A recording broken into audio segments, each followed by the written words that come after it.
Alors concernant ce dossier, plusieurs interrogations viennent à nous. Il est intéressant de constater effectivement la mise en place de conseils de quartier qui vont de prime abord dans le sens de la démocratie participative locale qui était un axe fort de notre programme. Donc on se félicite de voir cette démarche qui est proposée. Mais néanmoins, nous nous interrogeons sur le fait que la ville de Besançon a toujours fonctionné, en tout cas sur les dernières mandatures, avec 3 quartiers. Donc quartier Bord de Seine, quartier Agriculture et quartier Chêne-Val-Notre-Dame. Dans chacun de ces quartiers, il y a un centre social qui irradie et qui essaye de dynamiser ce quartier. Donc nous nous interrogeons sur le fait de votre décision de passer à 2 conseils de quartier.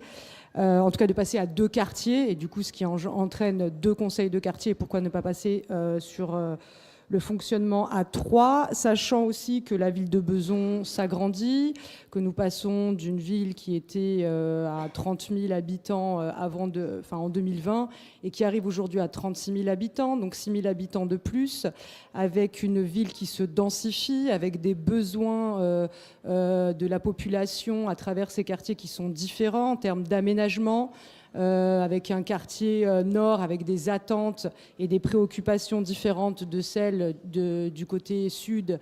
Je parle de ceux du bord de Seine, avec un quartier de côté agriculture, donc à l'ouest de la départementale aussi, avec des différenciations, puisque ces conseils de quartier vont interroger les habitants sur leurs attentes et leurs préoccupations qui ne seront du coup pas les mêmes.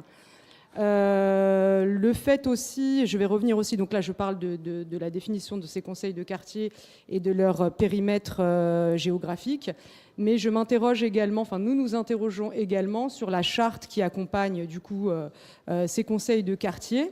Et quand on y regarde de plus près, donc là les personnes qui sont dans la salle ne le voient pas, il y a plusieurs articles qui viennent donc définir le fonctionnement de ces futurs conseils de quartier. Ce que l'on peut voir, c'est que leur rôle donc, est bien mis en avant, que les conseils ne prennent pas de décision, leurs fonctions sont purement consultatives, donc rien n'émanera en termes concrètement de propositions de la part des Besonnais. Ils pourront proposer des choses, mais elles ne seront pas forcément prises en considération.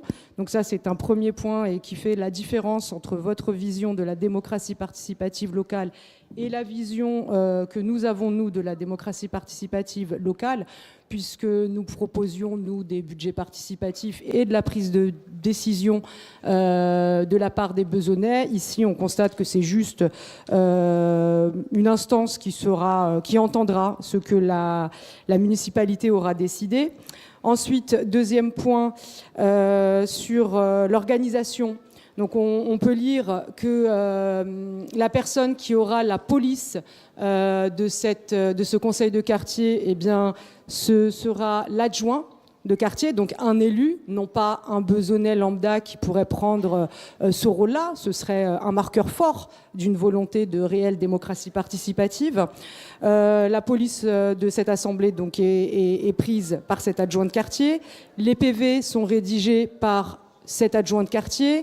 La parole est donnée à l'Assemblée par cet adjoint de quartier. Finalement, quelle est la marge de manœuvre et de possibilité des habitants au sein de ces conseils de quartier ? Grande interrogation. Ça revient au fait de toute façon que leur avis ne sera que consultatif. Mais donc ça emmène beaucoup de questionnements sur cette réelle volonté de démocratie participative locale. Il y a un autre point qui me semble important et qu'il faut souligner et que tout le monde prenne bien conscience, c'est la constitution de ces assemblées, de ces conseils de quartier. Donc, pour pouvoir être membre de ce conseil de quartier, il va falloir donc, suivre une certaine procédure. Jusque-là, tout va bien.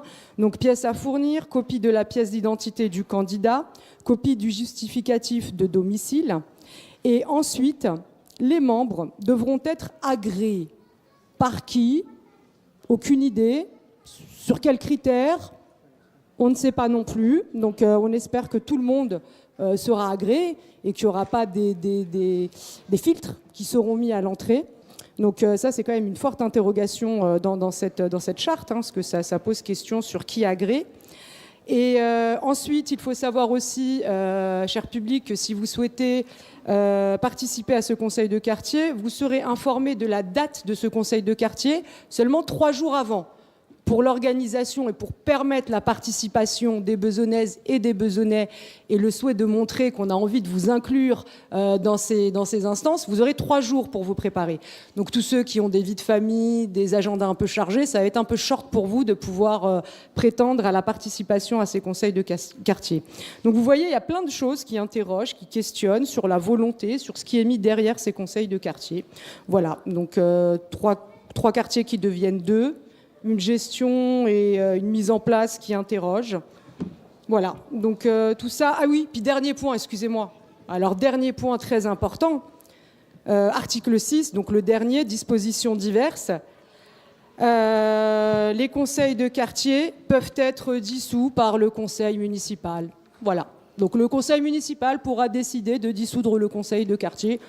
Pourquoi, comment, on n'en sait rien, mais c'est dans la charte. Merci.